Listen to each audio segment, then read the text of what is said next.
What I've discovered sort of in the time that I've lived here too is Santa Barbara has this idea, this ethos about itself that, it's this wonderful place that everybody wants to come to and it's so beautiful, which, those are all true, but that then prevents it from acknowledging the fact that there are real problems. And I think that sometimes the overarching culture can be to maintain sort of the postcard of Santa Barbara. So I think that there is a deep kind of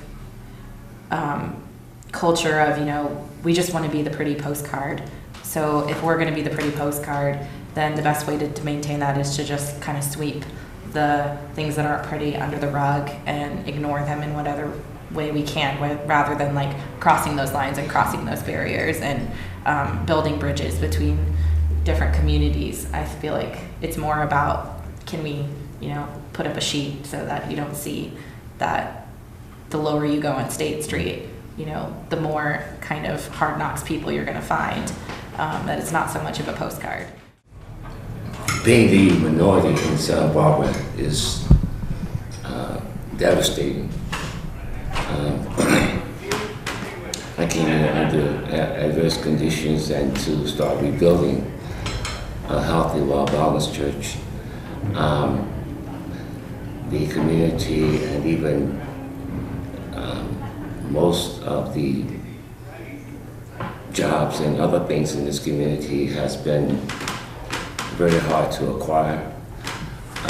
We service the homeless and others in some capacity or others, but the majority of those who've been here for some years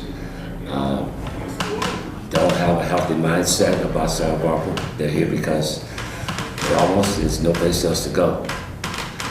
There's a lot of racism that they deal with, not only from community, even to the hospital to a point. They have no fondness of going to the hospital.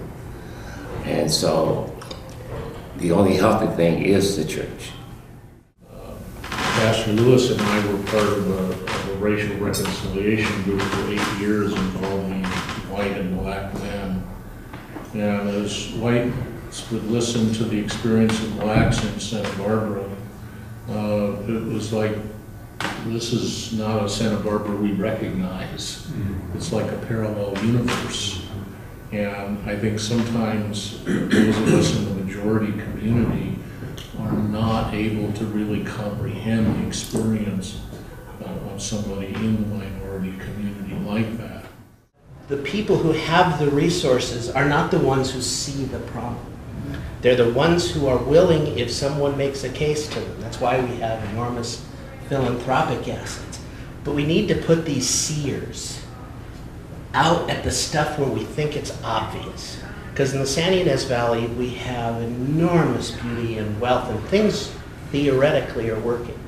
But then we have to remember, with all these hotels, most of those employees have to drive here from Lompoc, okay, or even further away.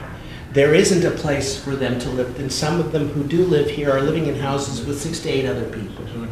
So how do you look past what's working? Because we have these employees, right? So it looks like it's working.